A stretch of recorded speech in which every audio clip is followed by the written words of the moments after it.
Благодарам.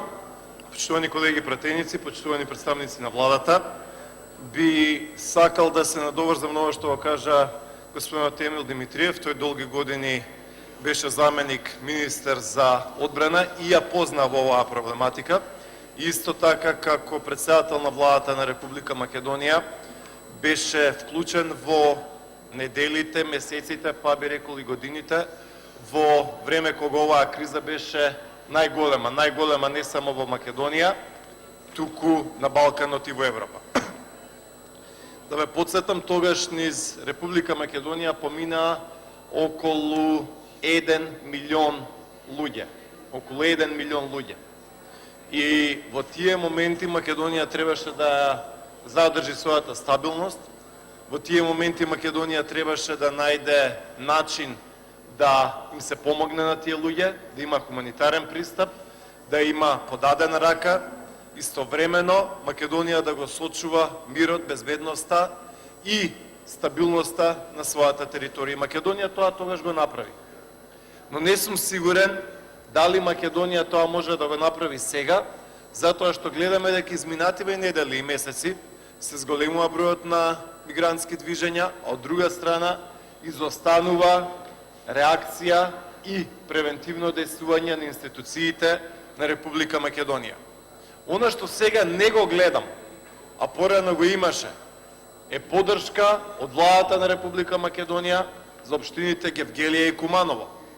Нема поддршка за општините Гевгелија и Куманово, затоа што станува збор за двете најизложени општини со најмногу трошоци во оваа мигрантска криза. Општина Гевгелија на јужната граница и општина Куманово на северната граница. Затоа пораката, апелот и едноставно укажувањето до оваа влада би било: владата на СДСМ треба и мора многу повеќе да им помогне на општина Гевгелија и на општина Куманово. Затоа што овие општини имаат трошоци на локално ниво кои што едноставно не можат самите да ги поднесат. Има трошоци кои што се однесуваат на нивните железници станици, има трошоци кои што се однесуваат на медицинските установи, има трошоци кои што се однесуваат на комуналните предпријатија и така натаму и така натаму.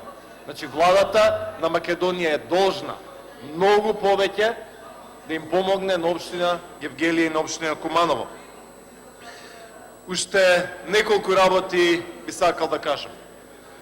Да, мислам дека оваа одлука ќе ја донесеме едногласно, за разлика од периодот пред 2 години и пред 3 години, кога во оваа просторија и во овој парламент овие одлуки не ги носевме едногласно.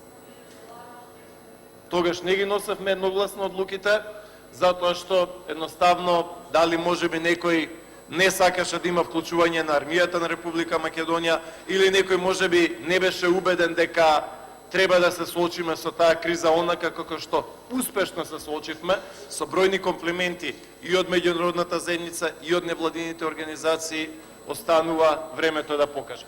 Значи, ВМРО ДПМН исто како пред 3 години, како пред 2 години, пред 1 година, ќе поддржи оваа мерка, затоа што водиме сметка за стабилноста на Македонија, а оние кои што тогаш сака да немаме прогласување на кризна состојба, оние тогаш кои што направија се Македонија да има поскапи кредити, Македонија има небезбедност и да има голем број на повредени полицајци и да го имаме сето она што го имавме во Македонија, сега ќе гласаат поинаку. Благодарам.